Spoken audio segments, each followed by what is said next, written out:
Hello, magnificent human beings. My name is Landon Slaughter, and here we do yoga. We talk about life. We focus on personal growth, and that's exactly what we are going to do today because we're going to look at Parivrtta Trikonasana. There are a lot of things going on in this posture, so let's go ahead and roll out the mat, and I'm going to roll the intro screen.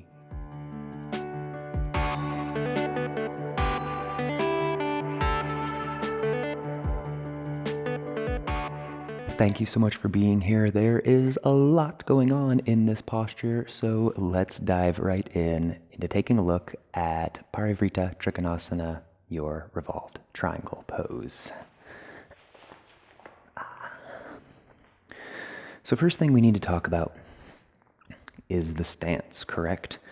Now, heels should be in one line, and this back foot probably about 45-degree angle pointed out. I think people make the mistake of bringing this way too far out, and we really just wanted a relatively shallow kind of that 45-degree angle.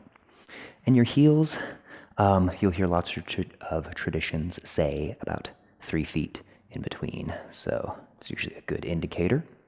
Now, if you're taking too shallow of a stance and you come down, it's not going to feel right. If you take too wide of a stance and come down, it's not going to feel right either. So just trying to find your happy medium. And, for each person, it's going to be different. If you're only, 4'11", it's going to be relatively shallow.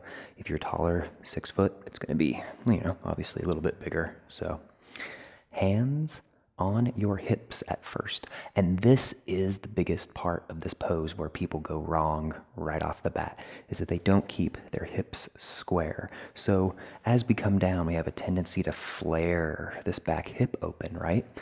Hands on your hips, engage those inner thighs. This keeps your hips square. And try this. Try keeping those inner thighs engaged as you come down. And watch what happens is that you start to feel it in this front hamstring, like right away. So hands on your hips, hips are square. And there's a natural tendency when you get to a certain point to do one of two things. Either bend this knee and keep coming, or keep your leg straight and you start to flare this hip open. So here's the big challenge, right? What do? Do you bend your knee? Do you flare your hip? Well, first option would be to simply get a block. So as you come down, you can still keep this nice straight leg. You have your hand on the block and inner thighs engaged just a little bit and hips are still square.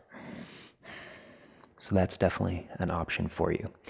And another option is as you come down, you can release both hands and then bend this knee. Go ahead and put a bend in your knee, but still focus on keeping that perfectly flat back and square hips. So this is actually a really great base for your revolved triangle, and you can start to straighten that knee kind of from there. But again, don't flare your hips open. Just keep them straight. And the other option is, and I know this is kind of one of those cardinal sins, right? Keep your straight knee, come down, allow your hips to become unsquare, right? And then trying to square them back. But then your knee might bend a little. So that's really kind of the two sort of pressure relief valves, right? Is bending this knee or doing something with your hips. Don't keep your hips unsquare for very long. Just kind of one of these mental notions of, oh, yep, still got to keep them square. So, but they really should ideally be square from this whole journey all the way down. Next thing we need to talk about is what our hands are doing, right? So you'll see a lot of traditions where hand is on the inside, hand is on that foot, or hand crosses over. And I would venture to say that this is a really sort of great indicator of, are you at, level 1, level 2, or level 3. If your hand's still on the block, then I would recommend just leaving it here on the inside of your foot. And here's the reason why, is because if you start trying to really get too much into your twist, it's not going to help if your hamstrings aren't loose enough to bring you down. There's a huge relationship between how loose those hamstrings are, how loose your low back is, how much you can twist. There's a lot going on in this posture. So really think about being comfortable with kind of step 1, step 2, and then step 3. So first step is, if you can keep everything square, legs straight, back is flat, and come down, then your hands on the block. Cool, perfect.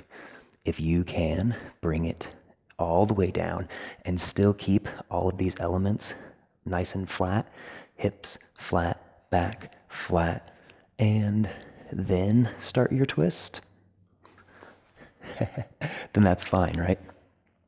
And then maybe hand on your foot to help you a little bit more, and then maybe eventually hand across and really get into that twist. So where you have your hand is going to be indicative of kind of how flexible that hamstring is and how much you can twist. So that's kind of the whole magic behind that. Thank you so much for watching. Yes, there is a lot going on in this posture. I hope some of these tips and tricks have kind of helped you just a little bit. So thank you so much for being here. Don't forget to subscribe if you have not already done so. From my heart to your guys'. Namaste.